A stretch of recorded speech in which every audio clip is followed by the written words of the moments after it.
1947 was a very important year. Why is it important for this congregation of people? Isn't that the year the Dead Sea Scrolls were discovered? And I was born that year. My parents were students at La Sierra University, and they rushed over to Loma Linda to have me in 1947. So those are two important reasons here. But obviously, as a child, I grew up with all of the mystery that was involved, hearing the stories and why was this important. And then our family ended up in Beirut, Lebanon, so we were getting closer to where the Dead Sea Scrolls were. Dr. Larry Geraty and I married sisters that we met in Beirut, Lebanon, a few years apart. And again, there was that whole mystery. Why was it important? Would there be more discovered? All of those childhood questions. And then I probably shouldn't admit this in this group, but my primary introduction to archaeology was a novel by James Michener called The Source. And it was a very exciting book. 1,100 pages. It took a few months to read, but it was just a lovely introduction. So there was all of this mystery about and a glamour of being an archaeologist until Jillian's father and my wife's father went on a dig, and that demystified the glamour of archaeology. And then my wife took a pastoral sabbatical, what was supposed to be Larry's last dig. That's what it was said, but of course he couldn't get it out of his system. But again, 3 weeks, and guess who her square supervisor was? Doug Clark. And for her, it was a great experience. Some days, nothing. Other days, some little thing that maybe Jillian would read, because she was the person that would go and clean up everything and read. So we've really enjoyed that personal, familial connection to this. I want to thank the scholars who have come here today to join us for this special weekend. It's an honor for us to have you with us. I want to thank Doug for your perseverance in continuing to do this important weekend, and I think we should give Doug a hand.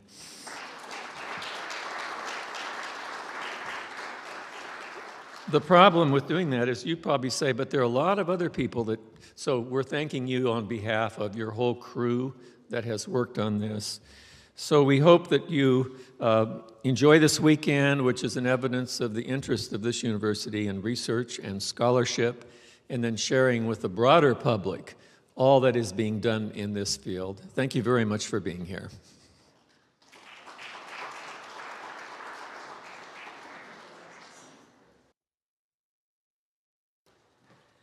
Thank you, President Osborn, for nice words and for welcoming everyone here to this really special occasion with a special topic, with a group of particularly well-qualified scholars to talk about the Dead Sea Scrolls. I want to add my welcome to this audience sitting in front of me and to the audiences sitting in front of their screens on Zoom and live stream. We want to welcome you as well. Our 15th annual Archaeology Discovery Weekend. We picked a good topic, and thank you also for mentioning 1947. We were born the same year, so it was a good year. We're thinking, anyway. You and I are thinking this. So, then a couple of quick thank you notes. These are hard to remember because there are so many people that are responsible and have taken a role in preparing for this event. So I'm just going to mention a couple of categories here. Presenters, of course. Thank you for coming. Sometimes with odd flight schedules and delayed flight schedules, and so thank you for being persevering. La Sierra University, which often is kind of behind the scenes, but we would not exist without La Sierra University in a host of ways that we won't take the time to discuss entirely, but the Zipporah School of Business and Dean Thomas for their continued encouragement and allowing us to be in this space, the CNEA, that is the center's staff and volunteers. And I also want to thank all of our varied and diverse and placed in all kinds of locations around the world audiences. Okay, so thank you for joining us as well. So, to the program. Let the lectures begin. Larry Geraty, lead us. I would venture to say that if you're interested in the Dead Sea Scrolls, and I presume you are, or you wouldn't be here, there's no better group of speakers in the world than you're going to hear today and tomorrow. We're exceptionally privileged to have these specialists here with us at La Sierra during this weekend. And the first individual that I have the privilege of welcoming to the podium is Dr. Emanuel Tov, who has been the editor-in-chief of all the publications of the Dead Sea Scrolls called the Judean Desert Finds. He has himself authored 30 volumes. He's edited and published 50 more volumes, 400 articles, and nobody knows more about the Dead Sea Scrolls than he does. He's a Dutch-Israeli scholar from Hebrew University who happened to have been a student of Frank Moore Cross at Harvard the same time I was. So we were fellow students there, but he was also a teacher because Frank Cross asked him to help some of those of us who didn't know our Hebrew as well as we should get to know him better. So we've been friends for a long time. He has an artist wife, Lika, and we're proud owners of a beautiful painting of Jerusalem that she did. They have 3 children. But in the world of biblical studies, this man is truly well known. He has at least 3, if not more, honorary doctorates from different universities in Europe. And he continues, though retired, to write, because as he says, what does a scholar do other than research and write and keep going? So there are many things that we could say about Dr. Tov, but thank you very much for being here and for starting us off this afternoon. Emanuel Tov.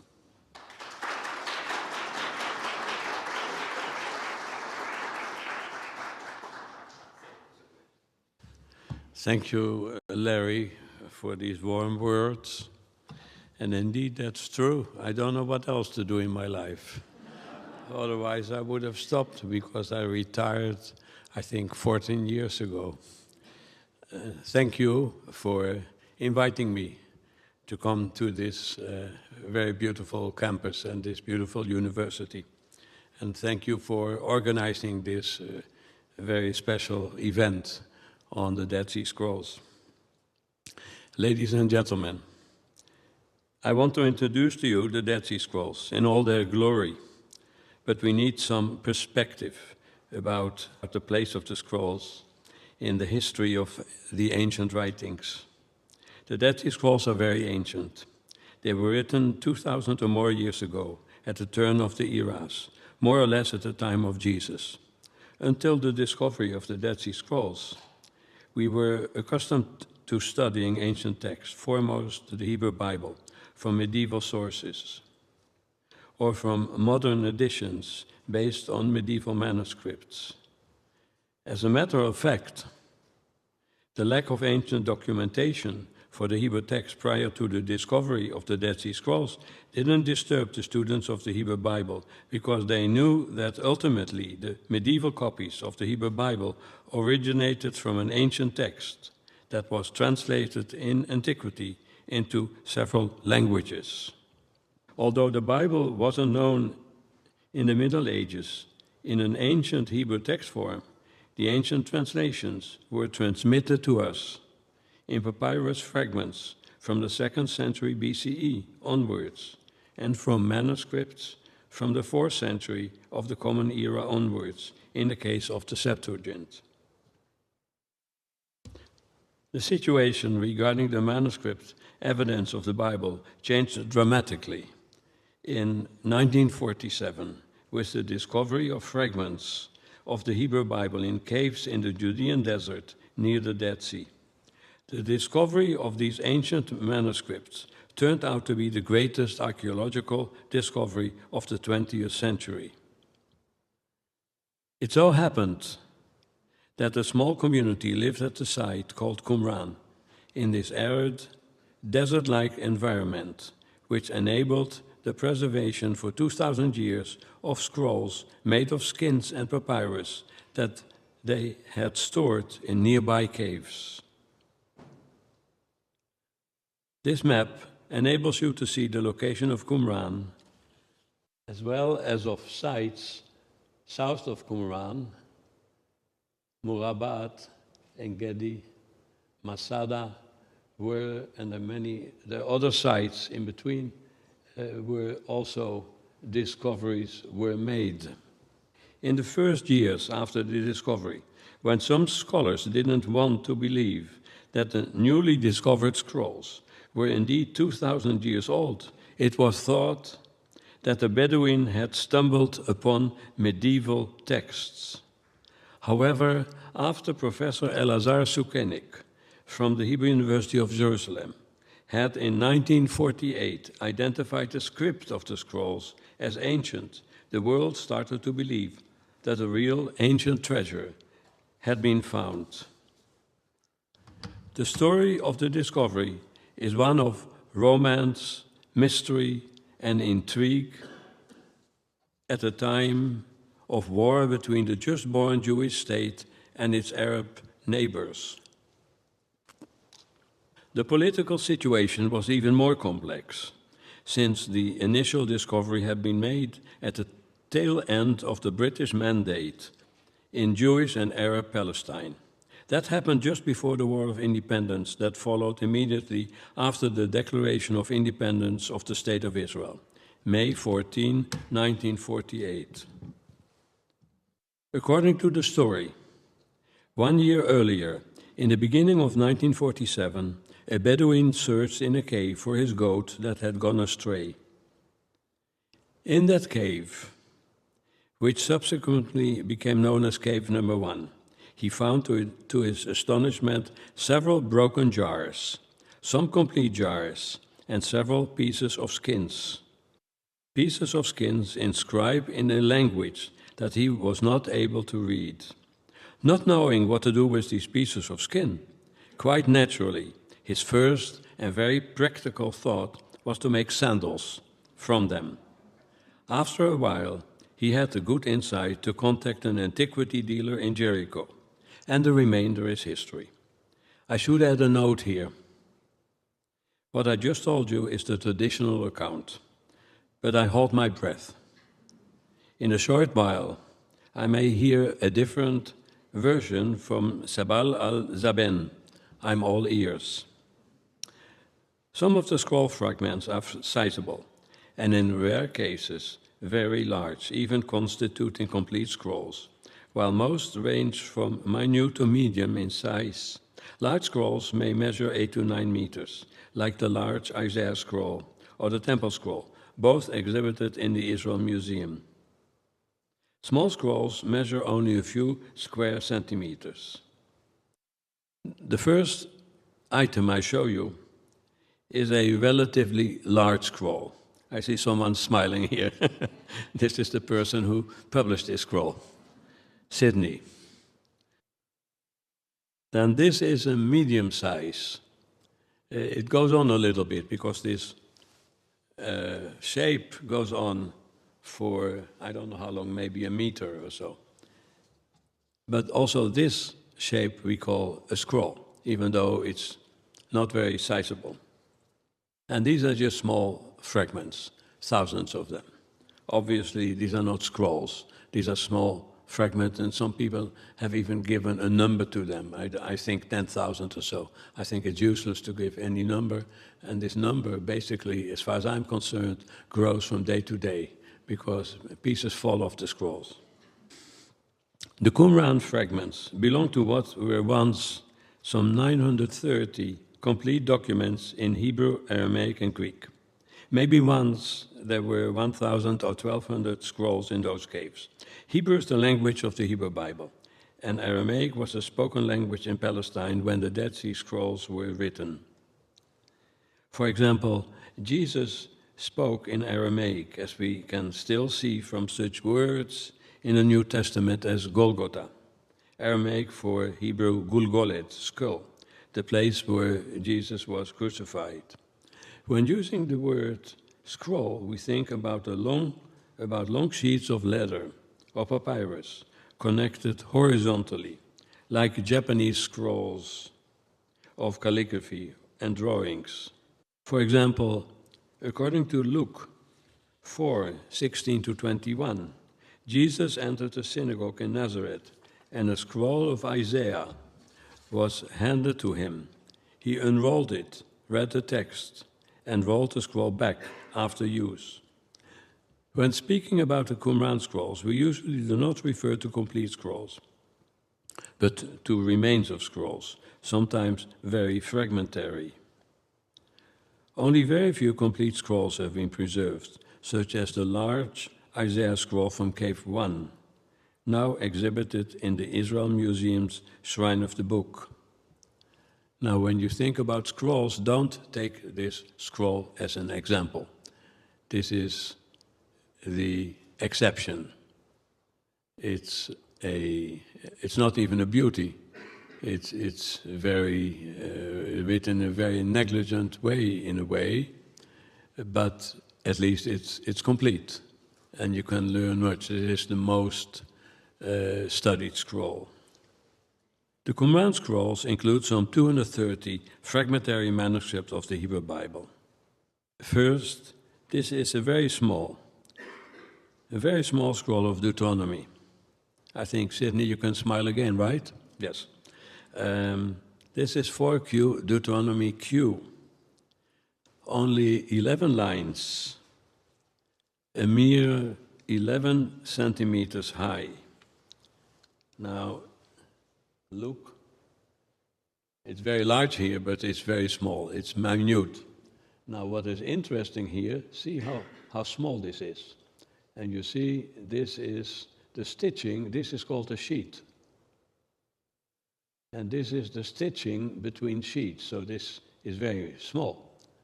But this is all what remained. Now, what is interesting, this is called the margin, the left margin.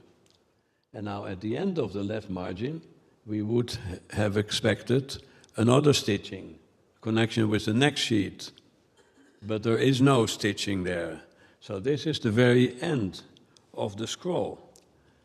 But it shouldn't be the end of the scroll, because we're not at the end of the book.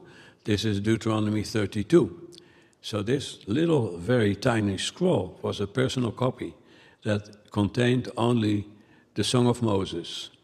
This is something unique that we didn't know of its existence before the Dead Sea Scrolls were found. The name Dead Sea Scrolls encompasses more than the area of Qumran, since remnants of scrolls have been found also at other locations in the Judean desert south of Qumran, such as Nachal Gever, and on top of Masada. The texts from Masada are contemporary with the Qumran text, while those from the other sites were penned later, up to 135 of the Common Era. At Masada, remarkable discoveries were made when fragments of scrolls of Deuteronomy and Ezekiel were found under the floor in small gnizot, plural of gniza, small storage holes where they were deposited after they had been taken out of use. There was no room in these small holes for the complete books of Deuteronomy and Ezekiel, so that probably only a few sheets had been discarded and placed in the storage holes. However, most of the interest in the scrolls has been directed in the manuscript finds made by the Bedouin and archaeologists at Qumran. When using the term Dead Sea Scrolls, we think first of all of Qumran. It is difficult to find an adequate description for the contents of the Dead Sea Scroll fragments, as the discussion of their nature is ongoing, and furthermore, no overall theory on Qumran origins will ever be accepted by all scholars. Almost all the fragments from Qumran are segments of literary works, and this fact has major implications for our understanding of the nature of this site.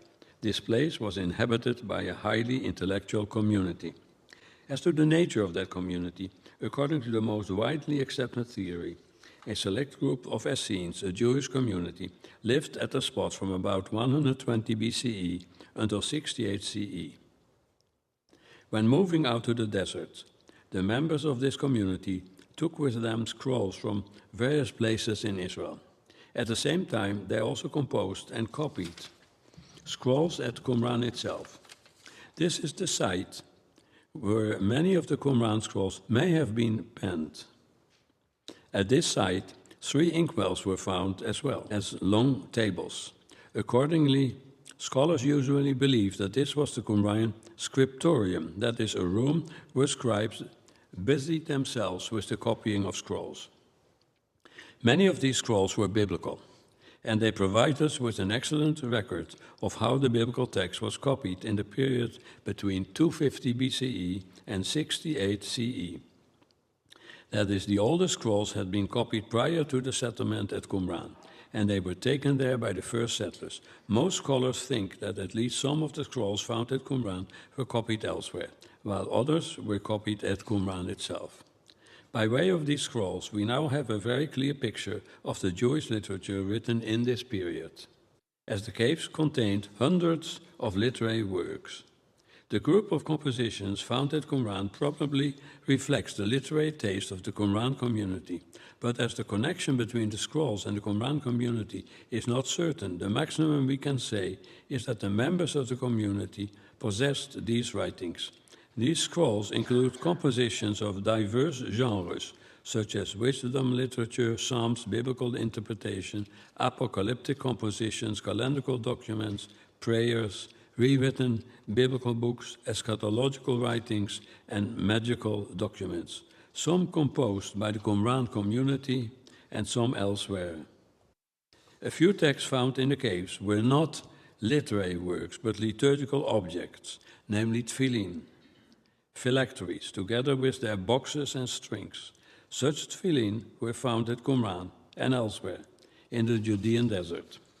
Many texts have been found in multiple copies, enabling an examination of the relationship between these copies. The texts that are most typical of the Qumran sectarian literature are the Psharim, contemporizing biblical commentaries, the thanksgiving hymns, Hodayot, the legal compositions named the community rule and the Damascus documents and the war scroll. This is an image of the commentary or Pesher of Habakkuk from Qumran. Ever since the discovery of the scrolls, they have been named Dead Sea Scrolls, or scrolls from the Judean desert. However, are these scrolls indeed restricted to the Dead Sea area? Although this term does not necessarily imply that the scrolls were copied at the sites where they have been found, they were often described in that way. This term certainly applies to the romantic description of the writing practices at Qumran, depicting the Qumran so-called monks sitting at long tables copying their scrolls. This is a picture of the so-called tables found at Qumran. Or did they possibly write on their laps, as several scholars believe? However, it has become increasingly clear that only a certain percentage of the scrolls had been copied at their respective finding sites. For Qumran, probably only 1/3 of the scrolls were copied on the spot, while the remainder were taken there by members of the Qumran community from other places in Israel. This view is based on considerations of content and on a theory about a school of Qumran scribes who copied a large number of scrolls, sharing certain scribal characteristics, as opposed to other scrolls taken to Qumran. As a result, the name Dead Sea Scrolls is probably misleading, as it implies a limited milieu for the scrolls. The Qumran scrolls actually represent a broad spectrum of writings created and copied in all of ancient Israel, and they should therefore be considered the scrolls of ancient Israel. Against this background, we now turn to the importance for the Bible of the texts found at Qumran in Hebrew, Aramaic, and in Greek. We first turn to the Hebrew Bible, the Old Testament. The Qumran biblical scrolls are so well known that the public often thinks that the Qumran group of texts is confined to the 24 canonical books of Hebrew Scripture. But this is not true. Many non-biblical scrolls were found there as well. At the same time, there's no doubt that the Qumran community made a special effort to collect the scripture text as well as other compositions they considered authoritative. 230 biblical scrolls is a large number. These copies show that the Bible had a central status at Qumran. We also learn from the rule of the community that at Qumran, 1/3 of the night was spent in studying Scripture, and wherever 10 people were present, a person well versed in Scripture needed to be among them. It therefore does not surprise us that the Qumran community made an effort to bring as many copies as possible of the Hebrew Bible to Qumran. As a result, all the canonical books of the Old Testament are represented at Qumran, with the sole exception of the Little Book of Esther. The group of Qumran biblical scrolls probably reflects the literary taste of the Qumran community. This preference is reflected in the abundance of sectarian writings among the non-biblical scrolls and the preponderance of Deuteronomy, Isaiah, and Psalms among the biblical writings. On the other hand, Chronicles is found at Qumran in merely 1 copy, and Proverbs in 2 copies. The Qumran community was much influenced by the style of writing of Deuteronomy, the 5th book of the Pentateuch, and the prophecies of Isaiah influenced them very much. They also wrote many Psalms themselves in the style of the biblical book of Psalms. This is the Psalm scroll from Masada. We therefore understand why the book of Psalms is so well represented at Qumran, and also we see in Masada. I won't dwell further on the Hebrew Scripture scrolls, since Professor Sidney White Crawford will devote a full lecture on this topic. At Qumran, we found scrolls penned in different languages and different scripts. The main language was Hebrew, but it was written in 3 different scripts, mainly the regular Hebrew script used from a certain period onward, probably the 4th or 3rd century BCE until today, as on the image that you see. This is the Aramaic or square script. A small group of Qumran scrolls was written in an offshoot of the ancient Hebrew script that was in general use until the 3rd century BCE, named the Paleo-Hebrew script. Now, the situation is a little complicated because the Paleo-Hebrew scrolls are not necessarily older than the other Hebrew scrolls, since they were penned in a later version of the ancient Hebrew script. The second group of texts found at Qumran are the Aramaic texts. These are written in the same script as the Hebrew text. Thirdly, a small group of Greek scripture texts written on leather were found in Cave 4 at Qumran, and a few undefined papyrus fragments in Greek, probably also scripture texts, were stored in Cave 7. The Greek scripture texts are extremely important for our knowledge of the early history of the Greek Bible. This fragment of Leviticus is part of the Old Greek or Septuagint translation of the Torah. We have no answer to the question regarding what this fragment and 2 fragments of the Greek numbers and Deuteronomy were doing at Qumran. We have no answer to the question whether anyone at Qumran actively knew the Greek language. Possibly someone just took these fragments along with his other possessions when he left his place, when he left his home on his way to Qumran. I just said that the Hebrew texts were written in 3 scripts: the square script, the Paleo-Hebrew script, and surprise, also in a group of cryptic scripts. The encoding of the text, and if you don't know Hebrew, this may look like Hebrew to you. The encoding of the text in cryptic script was meant to hide the secret messages of the Qumran community.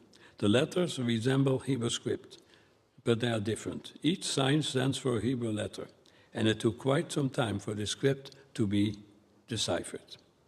We don't know with certainty who lived at Qumran, but the most probable hypothesis is that the Qumran inhabitants were Essenes, a religious stream closely related to the Zadokites, and its enemies were the Pharisees. The so-called Essenes left their places of inhabitance, such as Jerusalem, and settled down in the desert, far away from civilization. They left their houses in order to devote themselves to life in the service of God.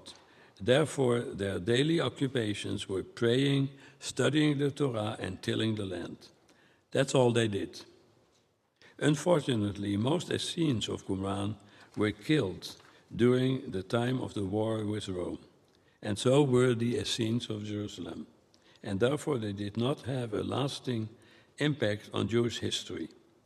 But they left an impact on modern scholarship, as they preserved for us an enormous number of Jewish work composed between the time of the Old Testament and that of the New Testament, and they also preserved ancient copies of the Bible. So far, we've discussed the Dead Sea Scrolls and the Hebrew Bible. We now turn to the implication of the Dead Sea Scrolls for the New Testament and Christianity. The first question that comes to mind is whether any texts of the New Testament were found at Qumran. Greek fragments from Cave 7, originally published as unidentified fragments, have subsequently been identified as reflecting parts of the New Testament: Mark, Acts, 1 Timothy, Romans, and James. Obviously, for scholars and Christianity, it would be revolutionary, even shocking, if these fragments would indeed contain parts of the New Testament. However, only a few scholars, very few, accept these identifications. Chronologically, this assumption would be very difficult, as some of the assumed New Testament writings found in Cave 7 may not have been composed by the time of the demise of the site in 68 CE. The remains of these Qumran texts, possibly containing parts of the New Testament, are extremely fragmentary. The largest fragments contain no more than 5 lines or 3-4 letters, and one needs much imagination in order to reconstruct them as reflections of segments of the New Testament. One alternative would be to regard them as containing parts of the Septuagint, namely Exodus and Zechariah. Another possibility would be to identify them as containing the pseudepigraphal work of Enoch. Most scholars realize that the Hebrew and Aramaic Qumran scrolls share words, phrases, ideas with the Greek New Testament. However, because of the fragmentary state of our knowledge of this early period, we may place too much stress on the appearance of certain phrases that may have been more widespread than known to us. Rabbinic sources need to be examined for parallels as well, since certain phrases were widespread in the Qumran scrolls, the New Testament, and rabbinic literature. Likewise, the common use in the New Testament and Qumran of some ideas does not necessarily point to interdependence. This pertains to the concept of baptism, the idea of dualism, the division of the world into opposite forces, good and bad. In the case of baptism, the occurrences of this concept in the New Testament and at Qumran are different. The very use of the term New Covenant, also known as New Testament, is common to the Qumran scrolls and the writing of early Christianity. The idea of the New Covenant is based on Jeremiah 31. See, a time is coming, declares the Lord, when I will make a new covenant with the house of Israel and the house of Judah.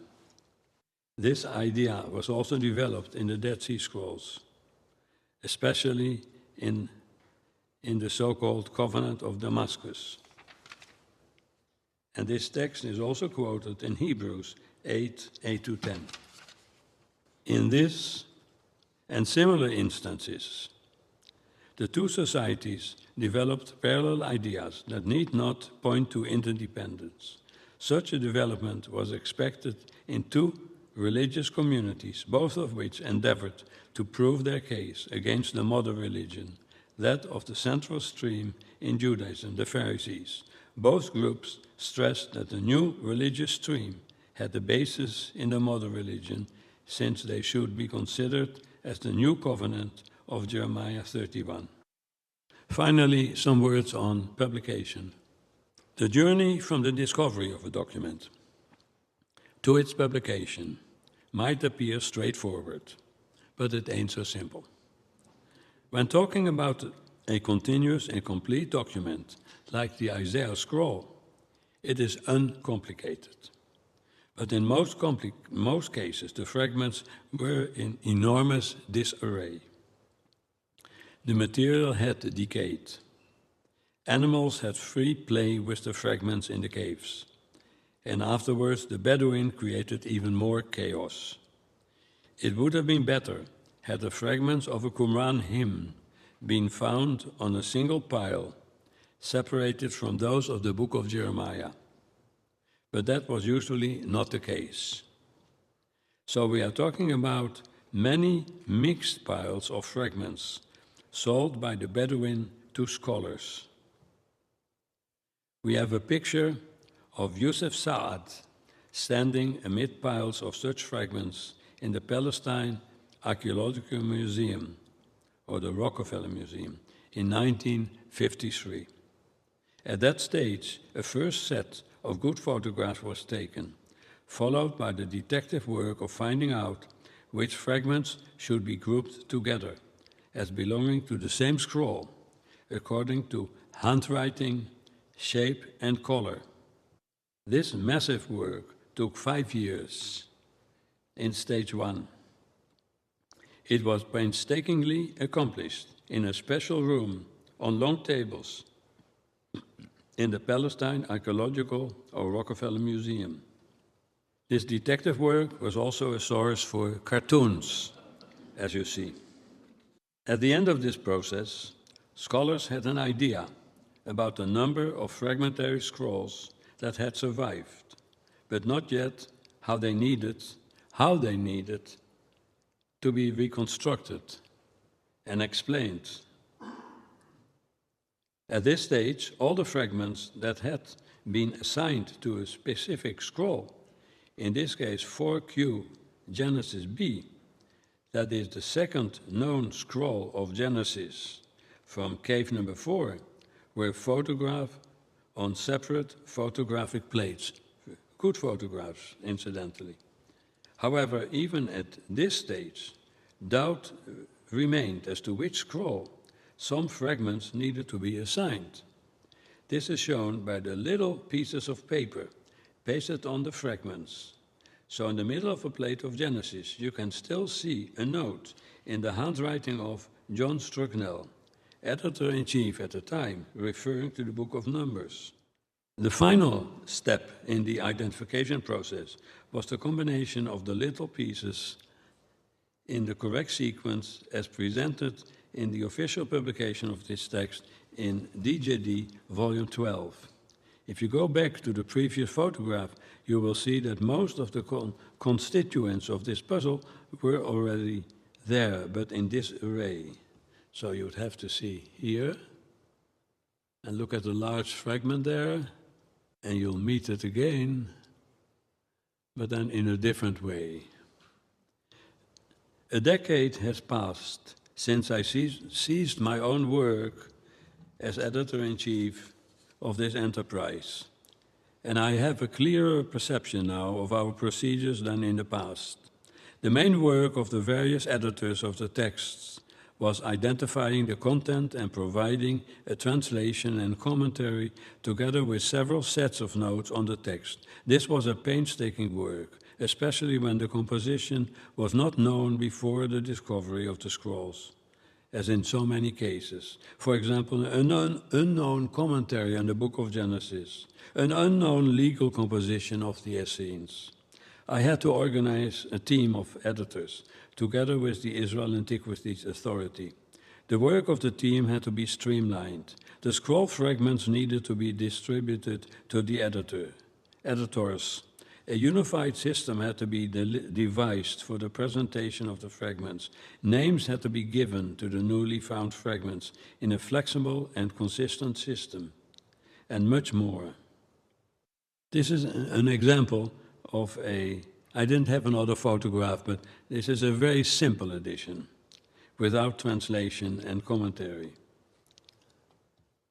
The publication of the scrolls was completed in 2010, mainly in the series Discoveries in the Judean Desert, DJD, in 40 large volumes, together with 3 volumes of concordances.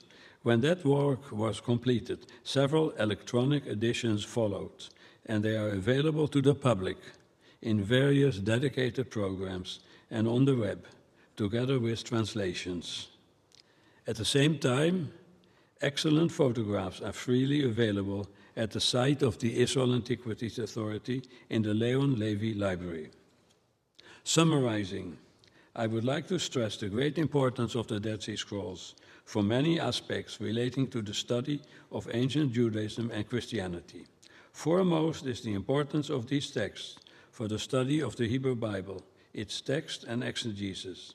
They are of great significance for the study of the Hebrew and Aramaic languages, for early Jewish history, and for the study of all literary categories found at Qumran, such as early prayer patterns, the history of early halakha, the background of the New Testament, trends in Jewish thinking in the intertestamental period, and much more. Thank you very much.